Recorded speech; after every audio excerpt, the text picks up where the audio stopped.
नमस्कार मित्रांनो, स्टार प्रवाहावरील घरोघरी मातीच्या चुली या मालिकेत नेमकं काय चालू आहे याविषयी आपण चर्चा करणार आहोत. मित्रांनो, ऐश्वर्याच्या प्लॅनमध्ये जानकी पूर्णपणे अडकल्याचे आपल्याला दिसत आहे. लताबाईला ऐश्वर्या ही गोडाऊनमध्ये किडनॅप करून डांबून ठेवते आणि तिने कशा प्रकारे जानकीला अडकवले हे ती लताबाईला सांगते.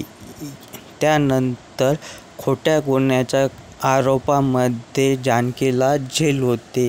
तिने लताबाईचा खून केला आहे असा तिच्यावर खोटा आरोप होईल असतो आणि ती ऋषिकेशला भेटते आणि दोघांमध्ये चर्चा होते.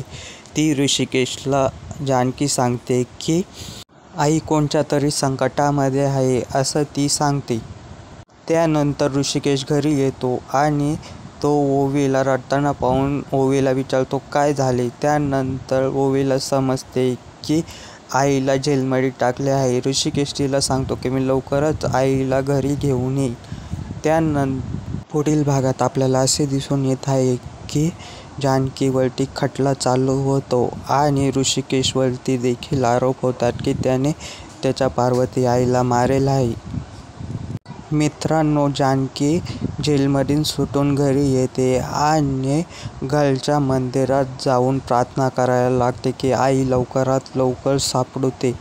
आणि मग ती बाहेर येऊन पाहते तर गोडाऊनमधील बॉक्सेस घरी येत राहतात. त्यामध्ये तिला पार्वती आई म्हणजेच लता आईचे मंगळसूत्र दिसते आणि ती धावपळ करत गोडाऊनमध्ये जाते.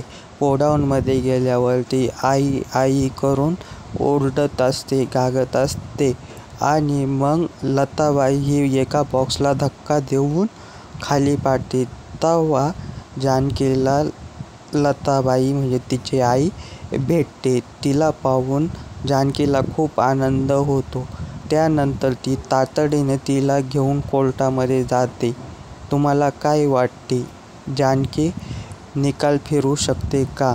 ऋषिकेशवरती झालेले खोटे आरोप जानकी ही पुसून टाकेल का? तुम्हाला काय वाटते ते कमेंटमध्ये सांगा आणि चॅनलला सबस्क्राईब करायला विसरू नका.